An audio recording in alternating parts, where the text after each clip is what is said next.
Hi, my name is Judy Castleberry, and this evening we're going to be talking about the dimensions of the brand portfolio strategy. So let's take a minute to look at the big picture. This graphic is in your book. In fact, it's in the front of your book, and you might go back and look at it several times during the course of this class just to see how this all works together. We're going to be talking about brand portfolio, about product defining roles, brand scope, portfolio roles, brand portfolio structure, and portfolio graphics. But before we get into that, I think the most important thing to start with is the why. So for me, the why in this whole strategy is to think of this as a team. Why do we have teams in this world? Whether it be sports teams, music teams, even people like me like theater, there's a team.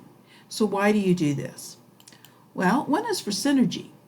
When you bring a team together, suddenly you have a stronger unit because you're all sharing and combining ideas, and it's just really very creative and gets stronger all the time. That creates a leverage. We're combining our assets. We're combining what we know, what we're good at. It keeps us moving. When you have someone challenging you and adding help to the side, suddenly your team can keep moving forward, and it keeps you relevant in the marketplace. We're stronger because we're building our differences into strengths, and we're building on our strengths to go forward. It creates a clarity. Who are we? Well, suddenly we're either all wearing the same uniform or we're all on the same stage. Whatever it is, we suddenly form something that is one cohesive unit, and we're the brand team. Not only do we know who we are, so does everyone else in the marketplace. So let's just talk for a very brief moment about the different team members in this brand portfolio. There are master brands, endorser or sub-brands, branded differentiators, alliance brands, corporate brands, and branded energizers. We won't have an opportunity to talk about every one of these. Some of these are covered more later in the book. So back to this chart. One more time, we have covered that very top section. At the end of this, we're going to talk about that portfolio structure. But what I want to spend most of my time on are the things on the left, which is the product that are within the portfolio, and also how the portfolio itself is structured. So let's talk about product brands. Starting out with master brands. Think master brands as star of the show. If Meryl Streep is in something, her name goes above the title of the movie. That's what it means to be a master brand. When you get the top billing, when the name goes above the product. For example, think of 3M, think of Subaru. That's a master brand. Then we have endorser brands. This is the sponsor, the kind of brought to you by guy. So think in terms of people like Cheerios, Kellogg's. They're going to be endorsing other brands within their portfolio. Which brings me to sub-brands. So a sub-brand can be thought of like an off-Broadway show. In a way, you want it to really, really succeed and maybe move on Broadway sometime.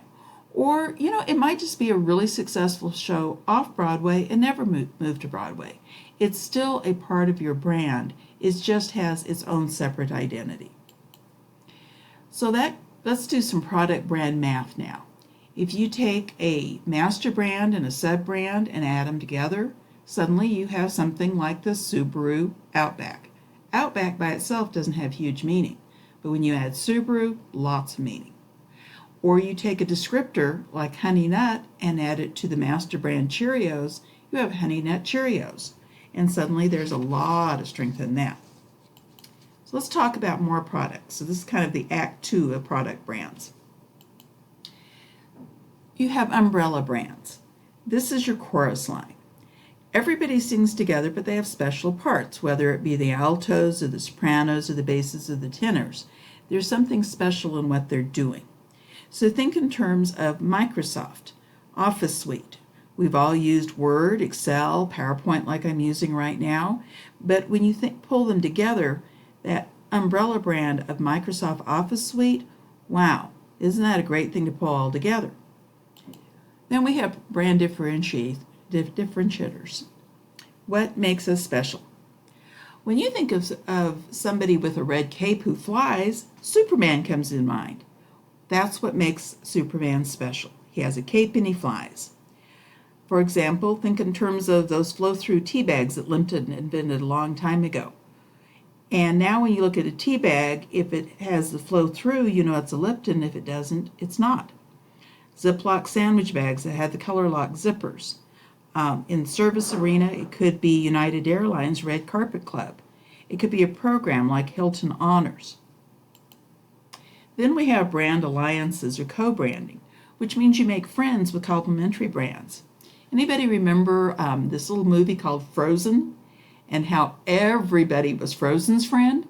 Because suddenly there was a lot of strength for McDonald's or toy companies or whoever to have Frozen as one of your alliances. So now let's look at the portfolio roles of some of these different brands. One point I really want to make is that each brand can have several roles within the portfolio, just like those chorus members can play several parts within the context of the play. This means the brands can't be isolated into silos or there'll be real problems. So let's go back to Meryl Streep for a minute. Meryl Streep is part of it, can be a strategic brand. She's a mega brand. But you know what? In theater, like in everything else, you always have to be looking for the next big thing. So that's why you have those starlets who want to become the next Meryl Streep, the future mega brands, and also the linchpin brands. So think of Centrino for Intel, not the biggest brand, but one that's going to be an influencer and grow and possibly into a mega brand. Think of brand energizers. Energizers are the cheerleaders. Product, promotion, could be a sponsorship, could be symbols, could be programs, or any entity, but it's a role to give a face and energy to the brand. The Pillsbury Doughboy. Kodak, International Balloon Rally. Budweiser has their Clydesdales and their racing teams. Silver bullets are a special kind of brand energizer. They're the highest priority. For example, IBM's ThinkPad. Flanker brands are to protect your flanks from attacks by the competitors. For example, this guy didn't really protect his flank real well, and now somebody's got a sword at his throat. Just as a couple years ago, Pepsi launched a clear cola. Coke decided they weren't real sure if they wanted to weaken their primary brand and really mess it up like they did when they tried the new recipe Coke. So they put their clear cola under the Tab brand. It kind of warded off the challenge by Pepsi, but it didn't do anything to their main brand. And then we have cash cows. Cash cows just keep churning out money without much investment. The longest running show on Broadway is Phantom of the Opera. It's been open since 1988 and is still running. Do you think they spend a lot of extra money advertising this? No, because a cash cow doesn't take a lot of assets.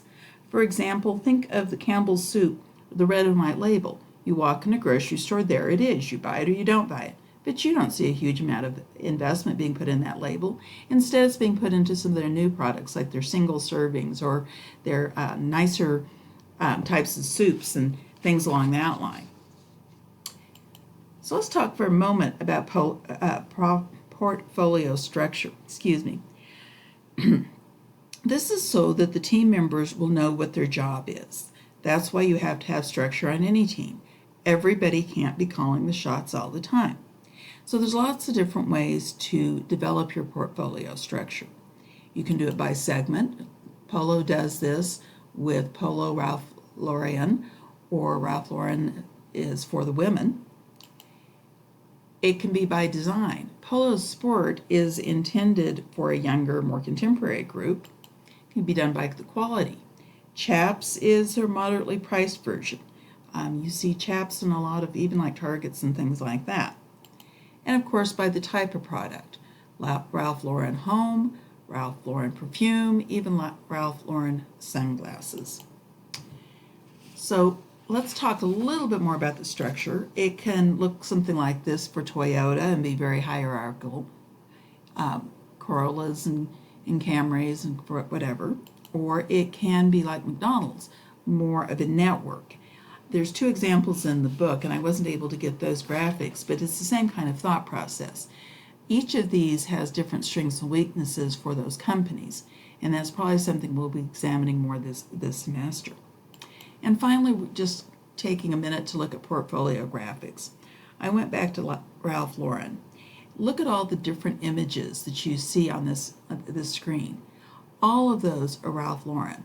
Whether it's the man himself, it's the polo image on the side of the glasses, it's even the U.S. Polo Association that he's strongly associated with, it's the woman who just reeks of money, the man up in the corner who also just has this very specific Ralph Lauren image.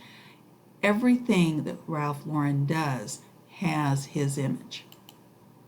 So that's all I have tonight on the dimensions of the brand portfolio strategy. Thank you so much for listening.